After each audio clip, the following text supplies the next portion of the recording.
দ্রব্যমূল্য বৃদ্ধির বিষয়ে কোনো কার্যকর পদক্ষেপ আসলে হয়নি। সরকারের দিক থেকে বলা হচ্ছে যে ঠিক আগের সরকারের মতোই আমরা কিছু কিছু কথা শুনতে পাচ্ছি যে পরিস্থিতির উন্নতি হচ্ছে, দ্রব্যমূল্য নিয়ন্ত্রণের মধ্যে আছে, কিন্তু দ্রব্যমূল্য আসলে নিয়ন্ত্রণের মধ্যে নাই।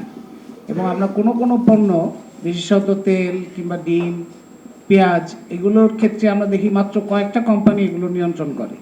তো কয়েকটা কোম্পানি যে নিয়ন্ত্রণ করে তাদের বিষয়ে তাদের সরবরাহ চেইনটা সেই কারণে ক্ষতিগ্রস্ত হয়, কিংবা তারা দাম বৃদ্ধির জন্য সেটা একটা কৃত্রিম সংকট তৈরি করে। সেই জায়গাটায় সরকারের যথাযথ ভূমিকা আমরা এখন পর্যন্ত দেখি নাই।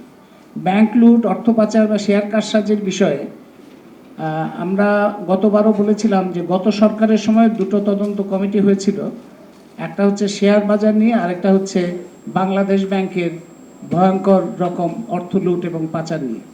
সেই তদন্ত কমিটির রিপোর্টেই অনেকগুলো বিষয় ছিল যে কারণে সরকার কোনো পদক্ষেপ, তৎকালীন সরকার কোনো পদক্ষেপ গ্রহণ করেনি। আমরা আজকে আবারও বলি যে সেই দুটো তদন্ত কমিটির রিপোর্টও প্রকাশ করে সেইখানে সুনির্দিষ্টভাবে অপরাধী হিসেবে যাদেরকে শনাক্ত করা হয়েছিল তাদের মধ্যে সালমান রহমান অন্যতম ছিলেন, যিনি প্রাক্তন প্রধানমন্ত্রীর অর্থনৈতিক উপদেষ্টা ছিলেন। তার ভূমিকা শেয়ার বাজারে ধস নামার বিষয়ে সুনির্দিষ্টভাবে শনাক্ত করা হয়েছিল।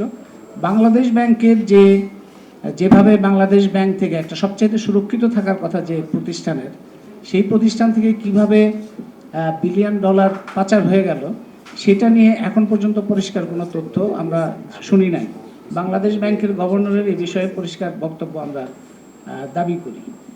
বিশ্বব্যাংক, IMF এবং ADB, এই তিনটা প্রতিষ্ঠান সম্পর্কে সরকারের ভূমিকা এবং দৃষ্টিভঙ্গি আগের সরকারের মতোই আমরা দেখতে পাচ্ছি। এই সরকারও এই প্রতিষ্ঠানগুলোর কাছ থেকে ঋণ গ্রহণ, তাদের প্রকল্প অব্যাহত রাখা, সেই অবস্থানই গ্রহণ করেছেন।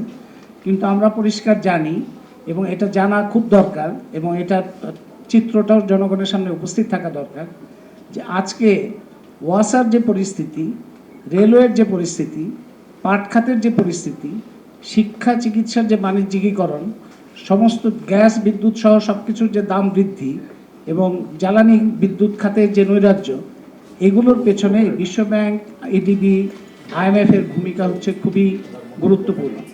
তো সুতরাং তাদের উপরে নির্ভরশীল অর্থনৈতিক কাঠামো যদি অব্যাহত থাকে, তাহলে শেখ হাসিনার সময়ের অর্থনৈতিক মডেলের কোনো পরিবর্তন হবে না। তো সুতরাং এই বিষয়ে তাদের উপরে নির্ভরশীল অর্থনৈতিক কাঠামোর পরিবর্তন দরকার, এবং এই প্রতিষ্ঠানগুলোর প্রকল্প নিয়ে যদি আমাদের জাতীয় ক্ষতি হয়, তাহলে এই প্রতিষ্ঠানগুলোকে জবাবদিহির আওতায় আনা, সেটা আমাদের দাবি ছিল। এটা আমরা আবারও আজকে পুনর্ব্যক্ত করছি যে এই প্রতিষ্ঠানগুলোকেও জবাবদিহির আওতায় নিয়ে আসতে হবে। এলো খবরের কাগজ, নিখাদ, নির্ভীক, নিরপেক্ষ।